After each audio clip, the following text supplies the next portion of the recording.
Hello friends, welcome back to my channel. ये है हमारी 9th क्लास जिसमें हम आज सुबह के क्वेश्चंस को डिस्कस करेंगे। कल हमने कॉन्स्टी के डिस्कस करे थे, आज इसमें करेंगे हम लिमिटेशन एक्ट की। तो पहला क्वेश्चन क्या है? When limitation period will begin where claim of compensation is actionable when special damages has caused। Limitation period हमारा कब स्टार्ट होगा? जब स्पेशल डैमेजेस की बात आती है कि जब स्पेशल डैमेज तुम्हें हुए हैं तब कब हमारा लिमिटेशन पीरियड स्टार्ट होगा। तो सेक्शन 23 बताता है, ये स्टार्टिंग में भी लिख सकते हैं वरना हम यहाँ भी लिख सकते हैं। सेक्शन 23 ऑफ लिमिटेशन एक्ट क्या बताता है? जब कंपनसेशन का सूट होता है जो कॉज ऑफ एक्शन को राइज नहीं देगा, कब तक नहीं देगा? जब तक कोई स्पेसिफिक इंजरी एक्चुअली नहीं हो जाती। तो पीरियड ऑफ लिमिटेशन कब से स्टार्ट होएगा? जैसे वो इंजरी हो जाती है। ठीक है, तो ये है हमारा सेक्शन नंबर 23 में। अगले पे आ जाओ। एक्सप्लेन द फ्रेज, ऐसे भी क्वेश्चंस आते हैं बहुत सारे फ्रेज के regarding. Where once time has begun to run, कोई भी सब्सिक्वेंट डिसेबिलिटी हो या इनएबिलिटी हो उसको नहीं रोकेगी। किसको नहीं रोकेगी? जो हमारा पीरियड ऑफ लिमिटेशन है।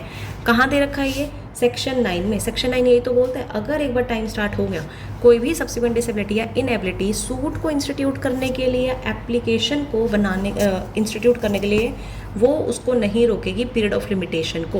प्रोवाइडेड दैट जब letters of administration to the state of creditor have been granted, तो हमारा जो है वो टाइम पीरियड क्या हो जाएगा? उस टाइम के लिए सस्पेंड हो जाएगा। कब तक सस्पेंड रहेगा? जब तक वो काम चल रहा है, एडमिनिस्ट्रेशन जब तक कंटिन्यू कर रहा है। अब देखो, अगर ये सिर्फ 3 मार्क्स का है तो हम सिर्फ सेक्शन 9 उसके इसके प्रोवाइजो के साथ मेंशन कर सकते हैं। ठीक है, बट अगर ये ज़्यादा मार्क्स का है तो हम सेक्शन 9 के एक्सेप्शंस भी मेंशन कर सकते हैं जो सेक्शन 12 से 18 में है।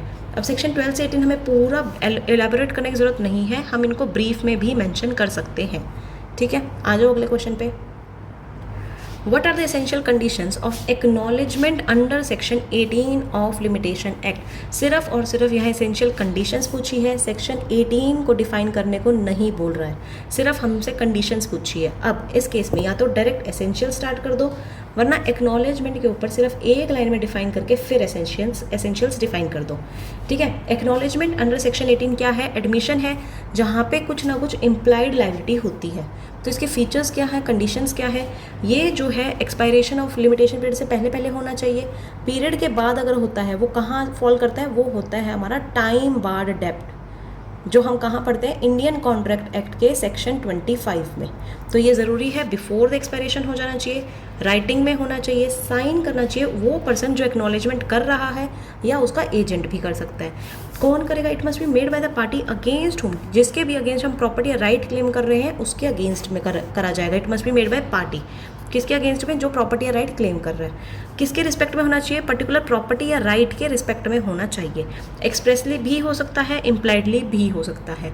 तो ये कुछ एसेंशियल कंडीशंस हैं हमारे सेक्शन 18 की ऑफ लिमिटेशन एक्ट। ठीक है, आज के 3 क्वेश्चंस हमारे हो चुके हैं डिस्कस।